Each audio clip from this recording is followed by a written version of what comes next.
Sure. Can you hear me? Yep. All right. So today we are lucky enough to have Desi Crayons with us. And anybody that knows Desi knows that she is a high-level learner as a person and so much fun to be around because she will try out new things and challenge us to test out our boundaries a little bit. And it's been fun to work with her. So take it away, Desi. Thank you. So I'm Desi Kranz, and I work here at the Career Learning Center of the Black Hills.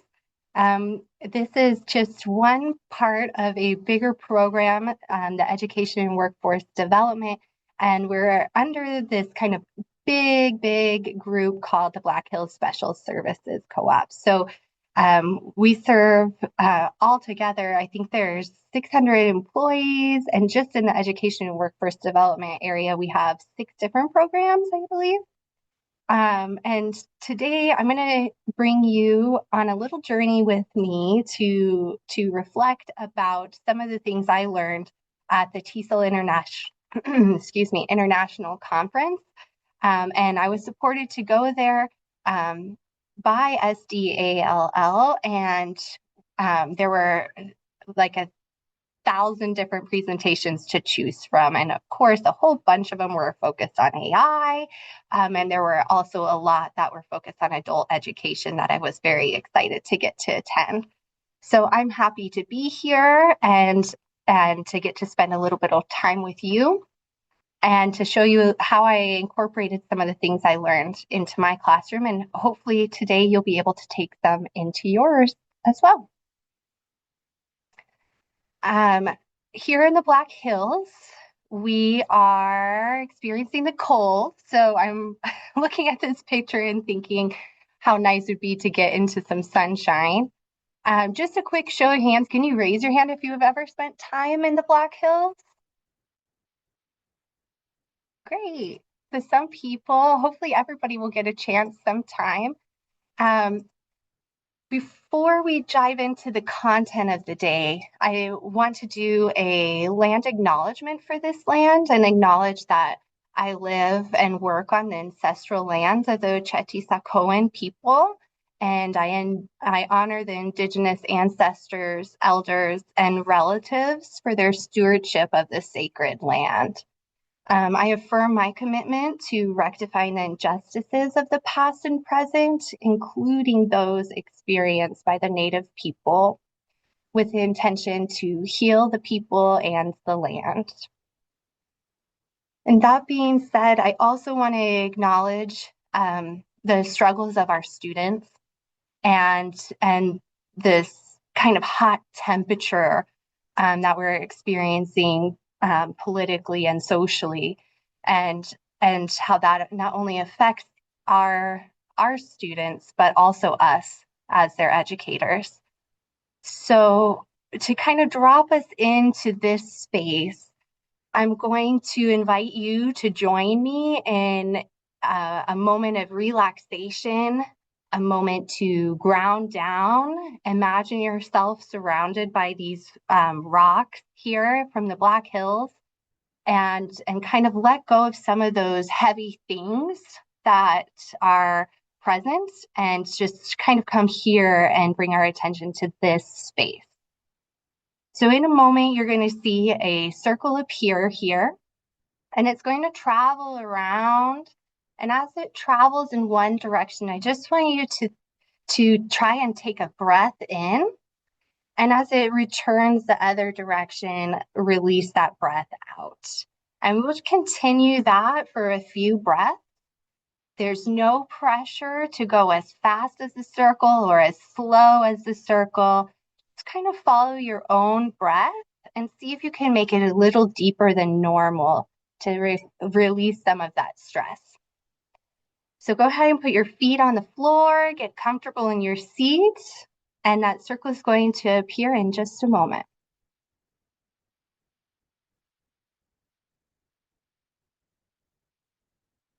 Breathing in and out.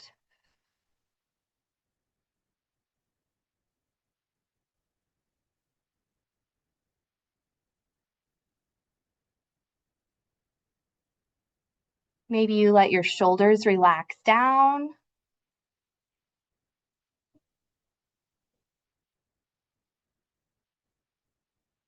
And two more.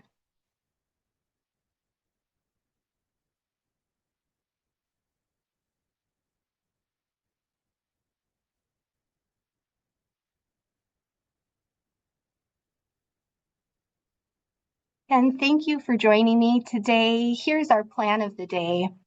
Plan of the day I share with my students at the beginning of each class so they know what to expect for the day. And plan de hoy comes from my past experience teaching Spanish to high school students here across South Dakota.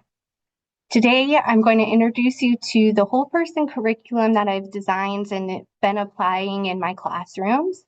And then the integrated skills approach I learned about at TESOL, how that overlaps with what I'm already doing. And then also some from Sherry McKay, who we were lucky enough to have join us at the last winter summit and talking about building and growing community. And finally, some kind of fast and hard technology tools for multi-level lessons.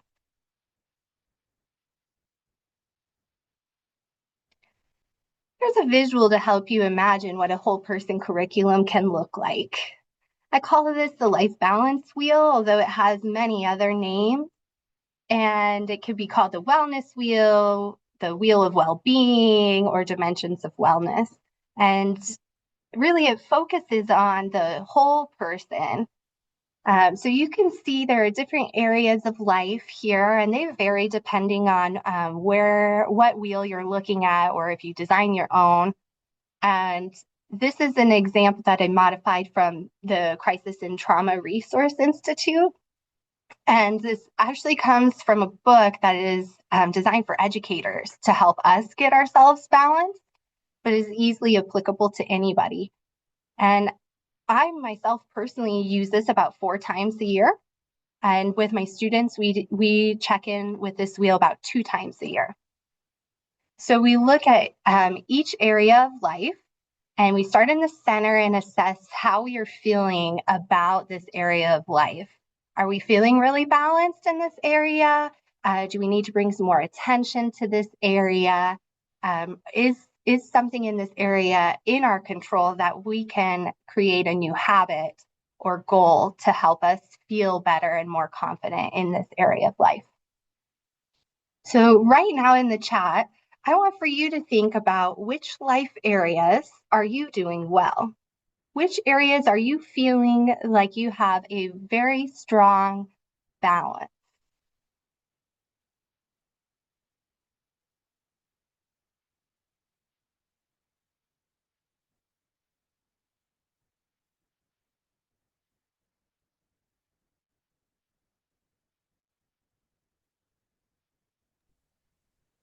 I just paid my bills today, so not financial. But I'm pretty good with pretty good with relationships and work, Mhm. and I could be a little better in self-care, I think. Yeah, yeah. Kim, thank you so much for recognizing the spiritual area of life. I often do include that, and we do have a lesson on it, but it's not a full area that we focus on, but it's so, so important, I think, and the foundation for so many people. So I appreciate that you mentioned that, and it's great that's an area that's strong for you right now. Yeah, a lot of relationships, people are feeling good in their body. Yeah, maybe financial looks good for some people. Some people we could use a little bit more, right? Always an area to improve.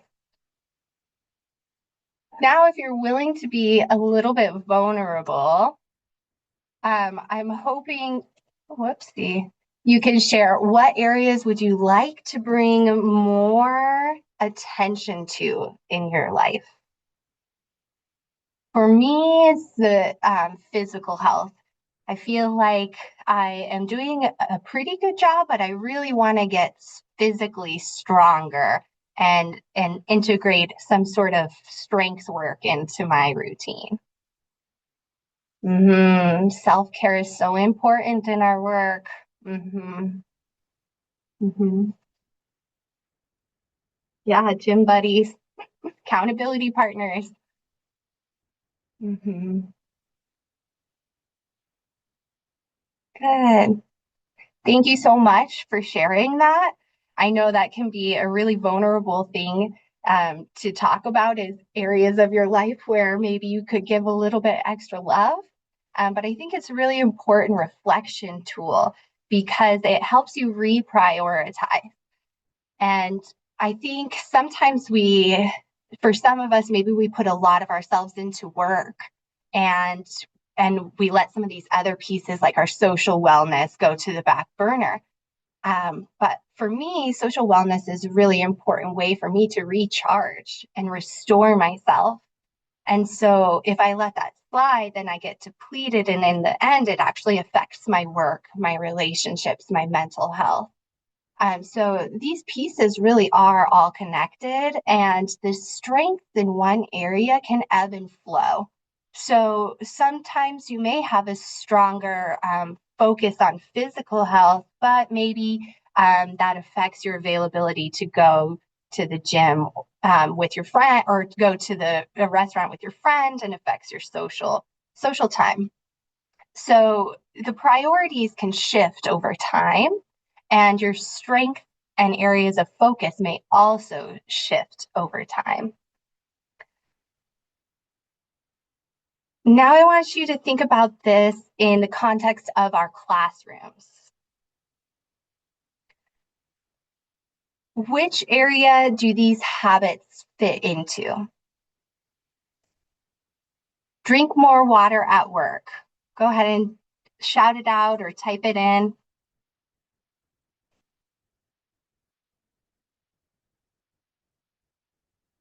Cheers, Steve.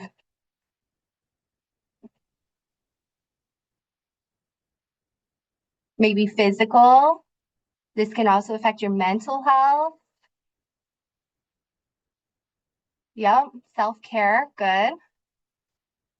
Okay, make more friends.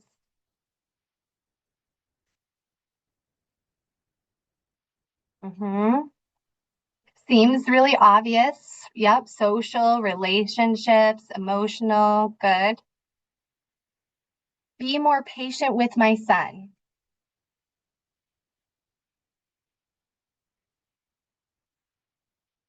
Mm-hmm.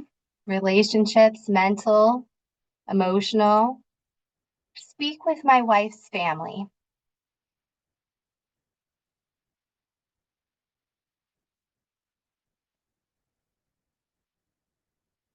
Mm-hmm. Good. And learn English.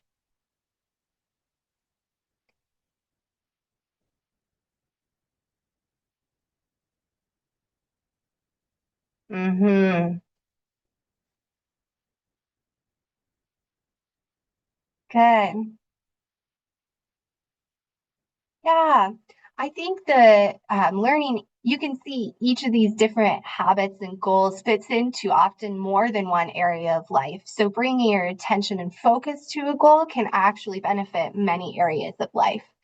And when I gave this to my students last month to do a check-in, these are actually some of their personal goals and habits that they want to integrate.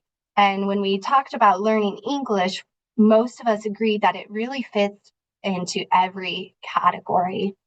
So even though they are learning English for a specific goal, it may be for work, it may also be for relationships, but it also can affect them in all areas of life.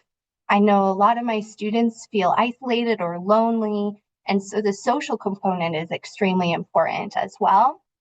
And that affects other areas, mental wellness, self-care, and emotional wellness too.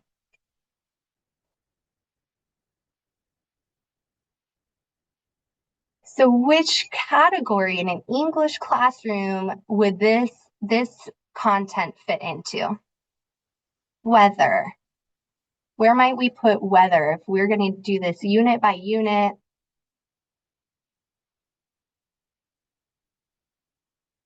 What area would we practice weather? Social? Mm-hmm. Small talk, good. What about introducing yourself? Self-care. Mhm.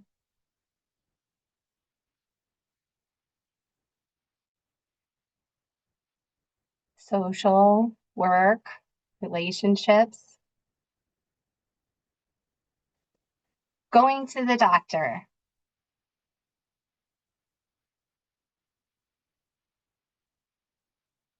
Interesting. All of them. Mental, yep. Financial. What about pronouncing short I?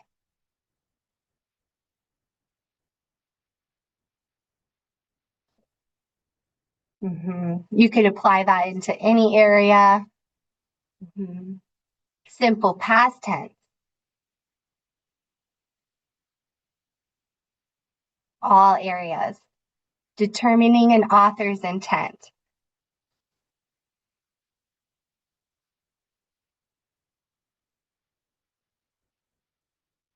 Thank you all for your participation over there. I really appreciate it.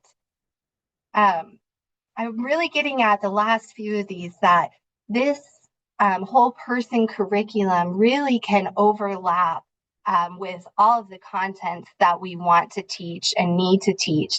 So I've had a lot of success bridging with some of the standards and Burlington English. And in addition to preparing students for their transition classes to the pre-GED and GED.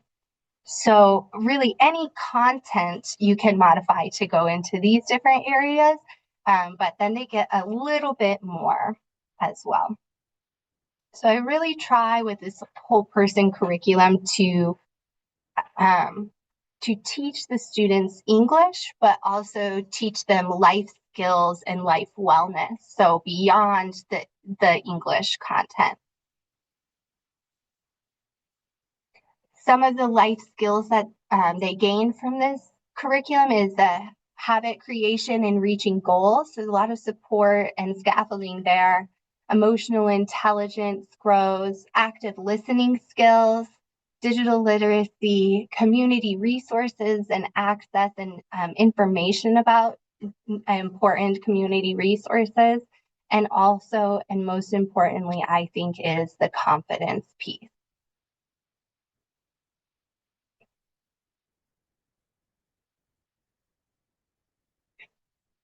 So looking at the presentations I was able to attend now, how do these pieces come together and how am I bringing them into my whole person classroom?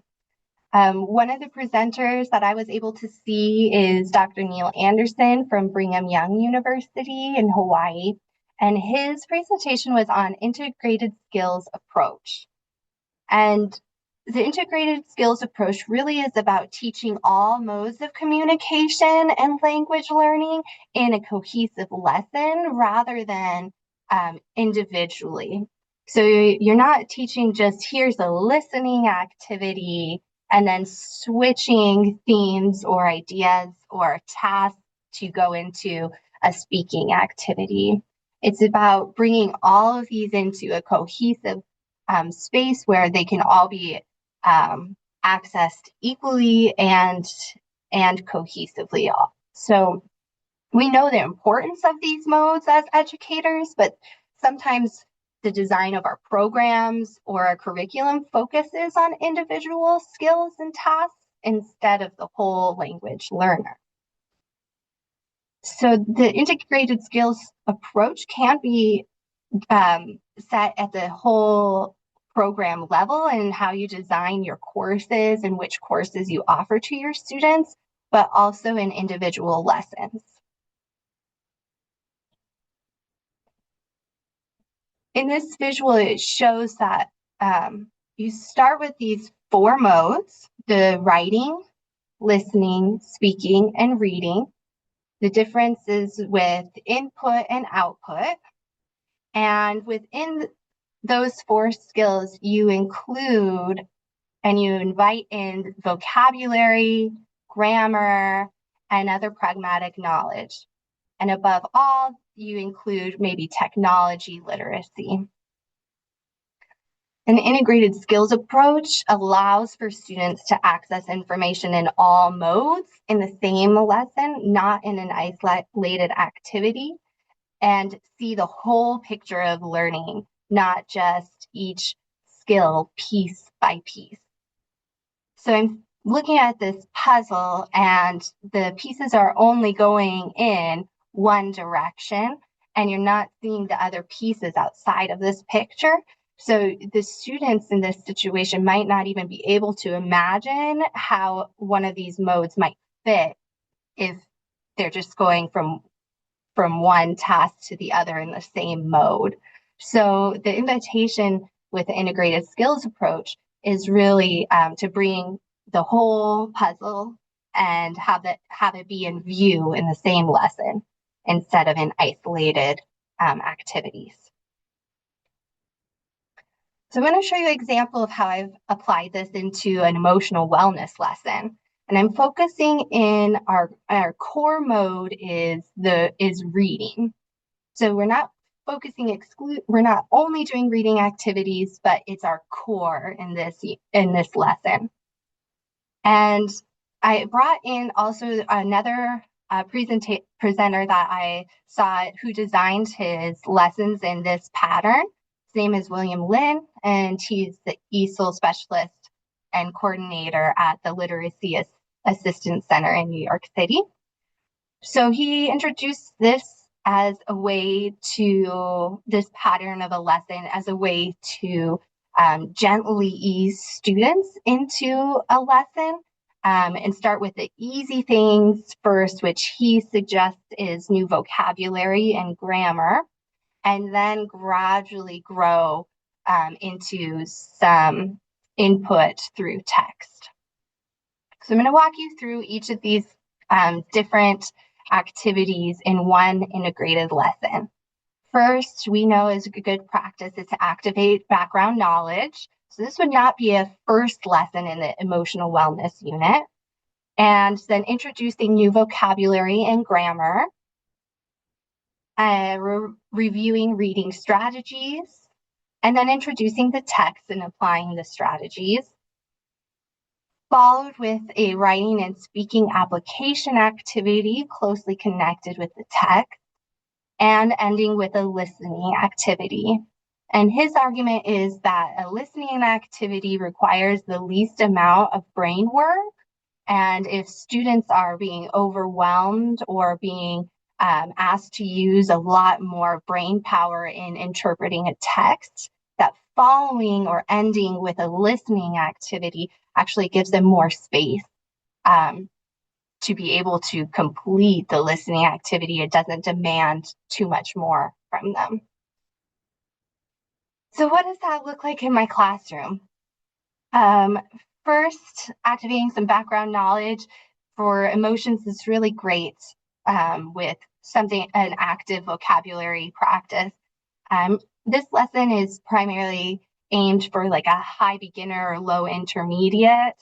One of my struggles having a mixed level class is that sometimes I do find I'm teaching to the middle, and this is an example of how that works out for me. It's something I'm still working on, as I know a lot of us who have mixed level classes can struggle with that.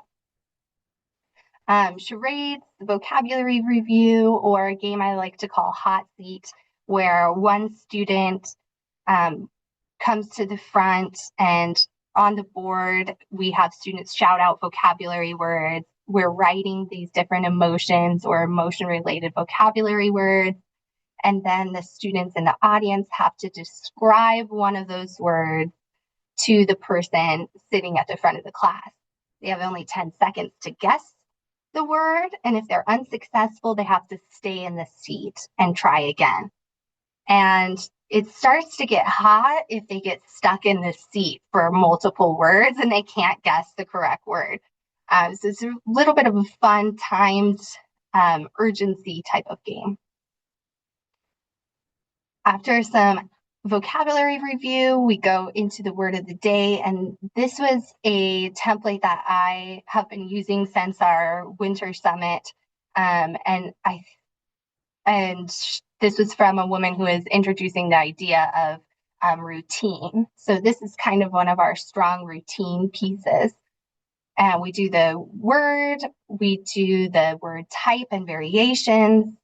And then in the bottom, you can see the meaning or translation. And here we do as a group, really a synonyms activity. So they shout out words that are synonyms or related to the word of the day. I model a sentence, then they write sentences, either in pairs or individually. They read the sentences out loud to each other and then share to the class. After that, we review the reading strategies, and first time through reading, skim quickly, looking for words you know. They may mark these or circle these. Read through a second time, reading sentence by sentence. Reading the third time using context clues, and a fourth time for main idea. And after the fourth time looking through the document or the text, I do allow my students to use their phones as translators, but for individual words, and only individual words that they deem important for understanding the main idea. So if they cannot solve the meaning using context clues, I do let them use those because I feel like some of my texts are a little bit more advanced for the level. In this particular activity, the text reading we did as a jigsaw, and this text was modified from the original text in Copilot to match the high beginner level. So that my intermediate, high, and advanced students are reading the original text, and this text has been modified. And this text about what are emotions and this image comes from the book Onward by Elena Aguilar. This book is about resilience and shows emotions, understanding emotions as one aspect to maintaining resilience. After reading the text and sharing out and introducing these ideas, explaining them, adding the details to the board for other students to see, we then move into an application. So they're taking what they've learned from the text and they're creating a skit, a role play activity of something that's maybe happened to them or someone that they know when they experience an intense or uncomfortable emotion. So we walk through the emotional cycle, they write the text, and then they perform the skit. And as they're performing, the audience is actively listening. So they're responsible for understanding what's happening in the skits. During this activity, I pass out our active listening cards, and active listening skill is something that we have practiced before. And they will receive a card that has one of these active listening skills, like asking a follow-up question or checking for understanding.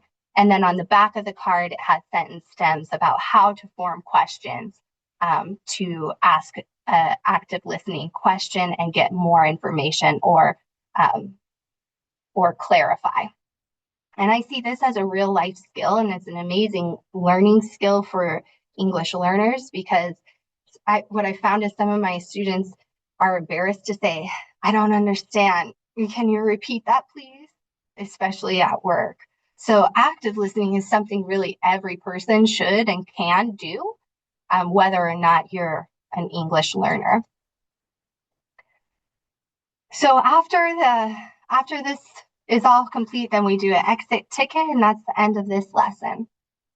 This works well because I have a 2-hour-long lesson. If you have a shorter lesson, you could break this up into multiple class periods. And as a presenter said, that this is not reserved to one class period. So having this integrated skills approach, you may have to separate activities into different class periods in order to be able to have really in-depth and powerful activities that serve each mode. But the idea is to keep it all aligned and in a cohesive lesson, even if you have to split it between days.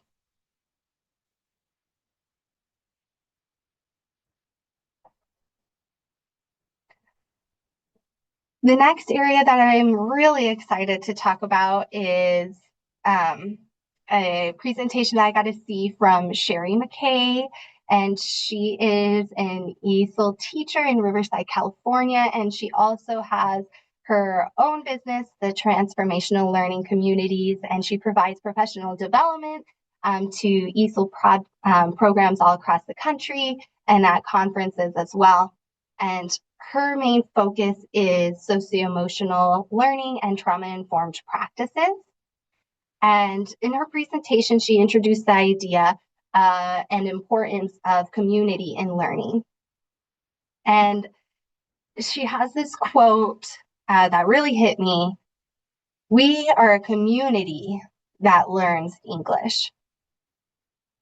I feel like this fits really well into my teaching style and the design of this program, because without that community base, some of these more challenging tasks could really cause some anxiety in learners, or they may be too intimidated to try. But with a strong community base, I find my students are more willing to try, and that the circle of their learning growth, they can really feel more comfortable reaching outside their zone of comfort into that learning zone, and spontaneous language acquisition is happening at a really rapid pace. So it's been really inspiring to see how strong the bonds have become, not only within my classroom, but also building those strong connections in the larger community.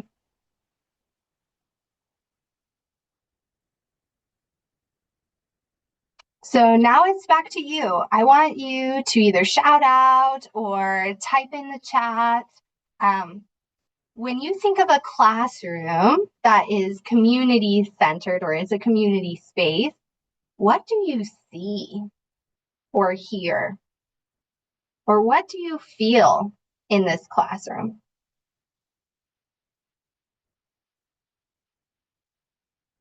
Smell chalk?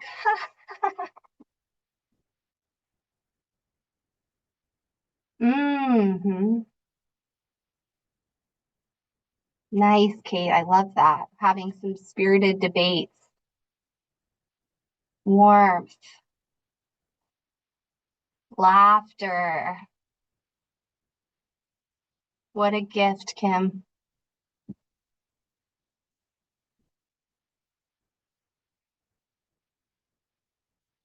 Yeah, in a community classroom, people feel connected, supported,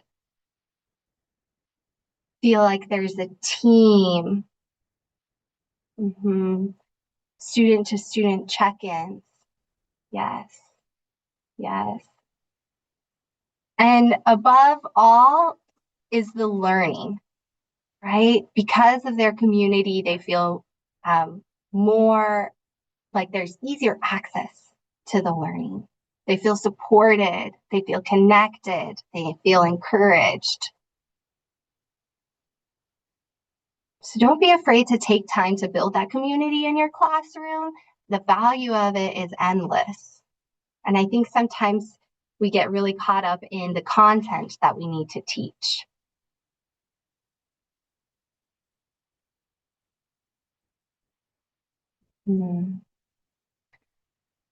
So here are some of my successes that I've been able to apply in our classroom in building this community.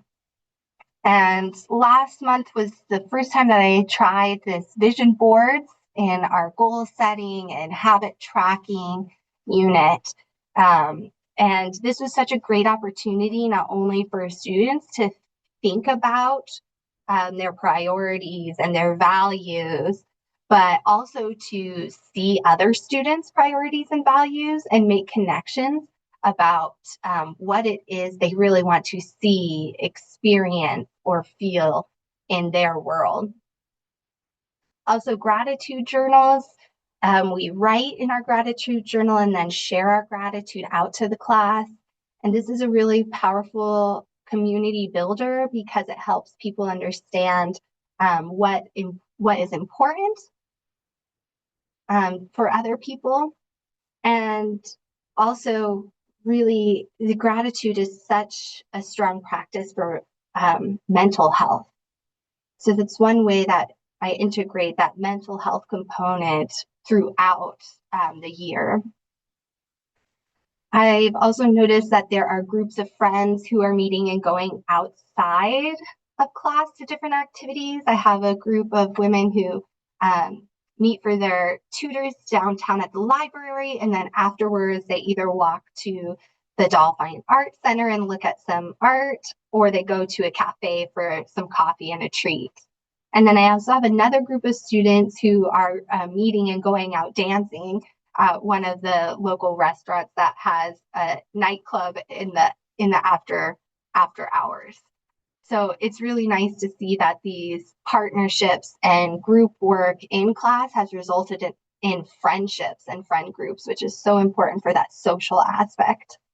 Also potlucks and accountability partners. So I give the students the invitation to exchange phone numbers and message with other students to help keep them on track for their goals.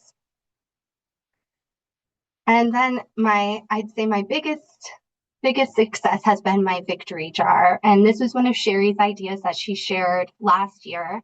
I only just brought this small jar that you can see in the bottom of the picture in the bottom right-hand corner in September.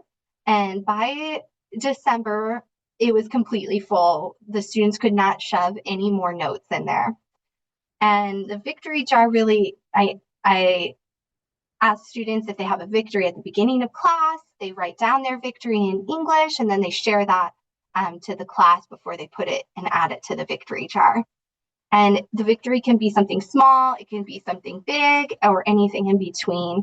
So in that first victory jar, we had several people who received their green card, which was some huge victories. And we got to help celebrate that with them. And small victories, as small, which seem small in comparison, but are actually really huge victories for class, like being understood by a coworker at work. I mean, that is such a small thing, but for somebody who's learning, it's such a huge confidence boost.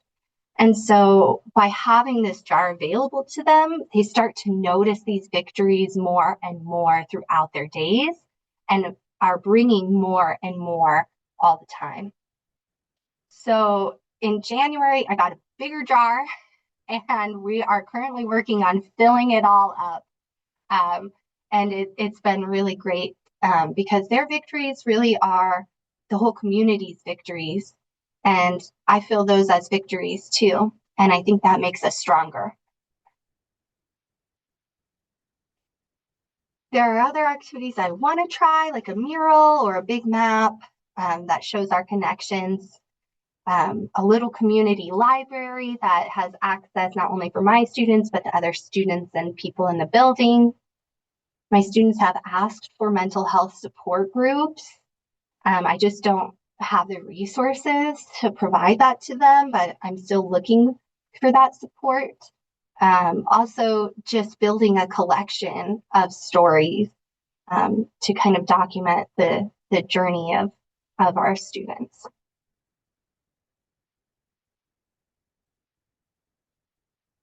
In Sherry's presentation, she also introduced the importance of connecting our class to the larger community. And the 3 areas she recommended doing this was to connect with authentic material, things like job application and health forms from our community, internal field trips or guest speakers, So within my building, we have community education classes, the Department of Labor, and a program called Workforce Connections. So those are some opportunities that I have, but you may have other potentials. I know some programs have class or tutors in the library, so you could take a field trip to the resource center, or in the Rapid City Library, they have a maker space, and you can learn with them there. And then also informing students about community events. There was a free shopping day, and my students were invited to go and they can choose whatever they need or want and take it for free. Also in contact with the Department of Labor to know when their job fairs are and introduce those to students who are looking for new work or different work. And then also just on the end of the week, looking at the events in town, what's happening in Rapid City. All right, we got live music, we've got rodeo, we've got sewing class, we've got family activities, and trying to find something that interests to each student, so that hopefully they can have the confidence to go and meet some new people and do something that they enjoy.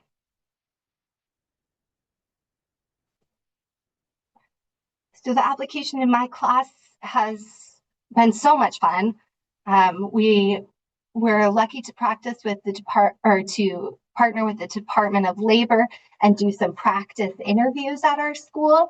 And we also had members of business groups and a construction group, community literacy council, and also Monument Health come to do practice interviews that day.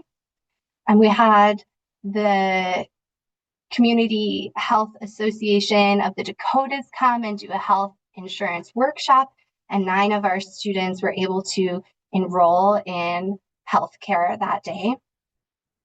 Partnering with tutors from the Literacy Council of the Black Hills, referring students both ways, and also providing a space within our building for tutors and students to meet. DSS came and did a resource education presentation for us so students could know about SNAP and TANF and assistance for like HEAT and those other programs they have. And then we've had several different types of musicians come this winter. We had a couple of string musicians come that both had immigration stories that they shared, and then they played some classical music and then some holiday music and stayed to enjoy a potluck with us, and also a walk and talk at the park. And so in this activity, they come to the park and wander together, an invitation for community members to come and chat with them and support them as well. There's lots I still want to do, including bringing in people to do panels, and to go out into the community to do some work site tours. That would be such a big dream. And then also something that I think I could learn from some of your programs is how to have a really integrated volunteer program that is consistent and has volunteers who are really serving the students. So I'm looking forward to trying some of those things in the future.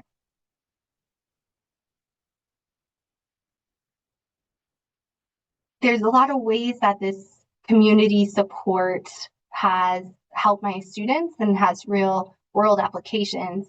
And I think the most important really is the sense of belonging, because without that base of sense of belonging, it's really difficult to move forward in any area of your life, but especially in learning.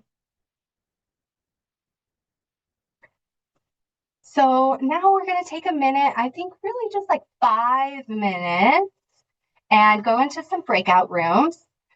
I want you to talk together about how your program is already using these ideas of integrated skills approach and community connection and this whole person teaching to support your students. And then also, which ideas are you interested in exploring, either in your classroom or as a whole program? So just 5 minutes, and when we get back, I'm going to throw at you some of those technology tools. And going to go ahead and send you out now. Welcome back. I hope you had some good conversations. Is there someone who'd like to share some of what you talked about?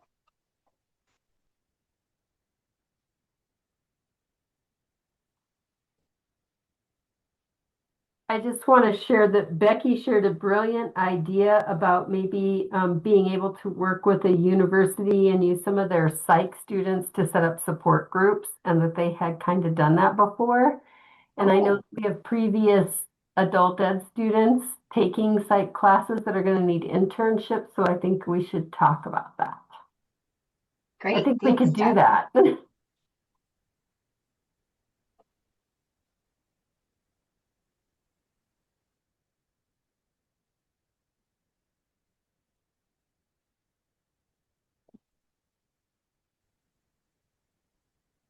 Tell me more.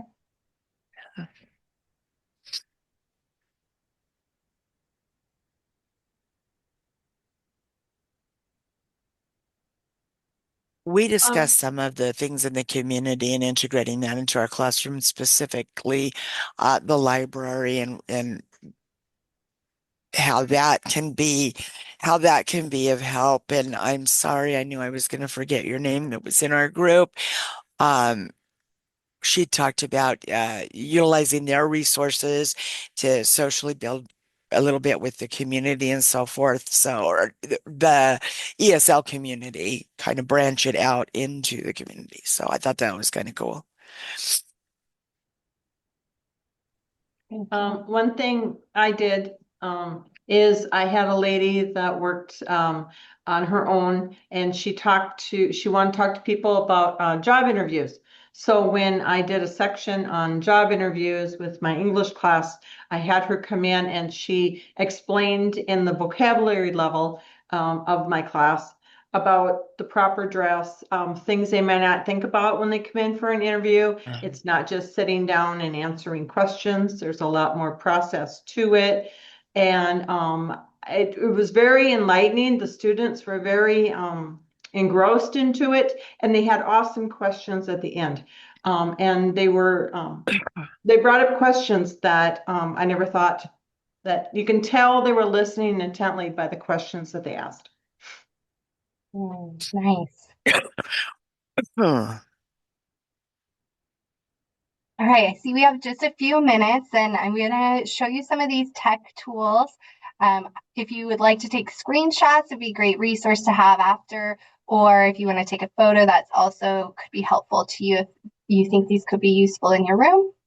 The first one is Youglish. Maybe you've heard of this. A lot of people at the conference seemed like it was like old news, but I found it very helpful. It's a search engine that you can search all videos on YouTube at one time using specific words or phrases.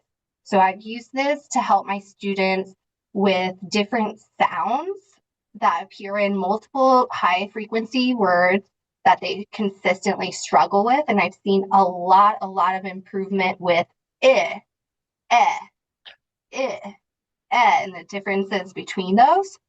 What I love about this even more is that you can slow it down, you can speed it up, you can repeat, and it takes this phrase right out of the video, and then you can go straight to the next video and listen to the same phrase with a different speaker in a different context.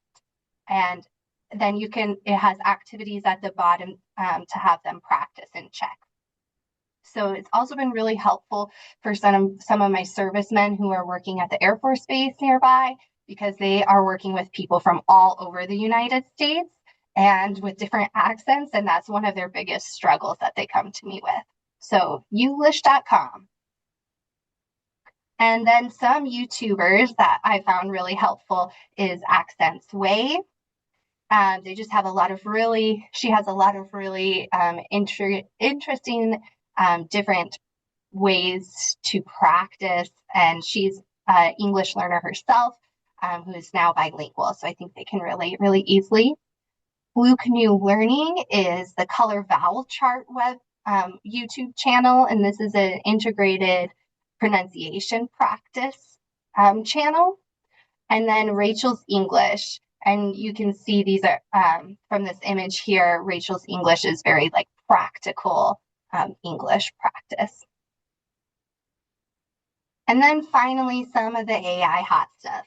I've used Copilot a lot to modify lessons and text specifically and to create questions aligned with TABE-specific skills that my English learners struggle with.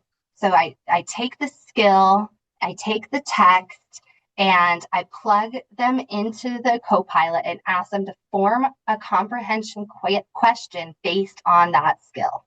And that gives me the question, and I review and make sure that it makes sense. And that's really been really helpful for that and for differentiation and creating different level specific text based on the same authentic material. Also, Google Notebook LM. This takes a text and turns it into a podcast. So it makes a listening activity, and it's incredible. The voices that they have sound just like regular human beings, even though they're robots. But you can choose like how long you want it. And it's just another way to use that integrated skills method. And then finally, these TESOL Press AI cards, they have short activities that are no prep necessary, and they're really good for homework. They have activities like using different ChatGPT or Copilot for synonyms, for conversation practice, just a ton of different fast activities to have in your teacher toolkit. And I really think that's all the time we have today. Thanks for staying the extra couple minutes there. I really appreciate all of you and the work that you do and bringing all of your energy and expertise to our students across the state. It's so valuable and needed more than ever right now. They need our support. They need our leadership. And I'm just so grateful to work alongside each of you and hopefully get to meet you in person someday soon. Thank you, everyone. Desi, if you would share your PowerPoint, I'll just link it on the webpage when I archive the video. Oh, beautiful. Okay. Thank you. I will. Everyone have a great day. Thank you. Bye.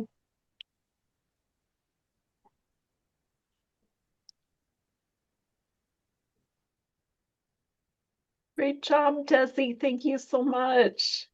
Thank you. Yep, That you did a was so great well job. done. Oh, thank you. Well, I I'm was glad nervous that you because I never done the breakout room stuff before, which did. is just crazy to me to think I've never had an opportunity to do that. And obviously I'm getting a little something, something. So like, gotta have my tea, gotta have my hard candy. But You did great. Thank you very much. yeah, I hope people got a lot out of it. Good resources. Yeah. Okay, have a beautiful rest of the Bye. week.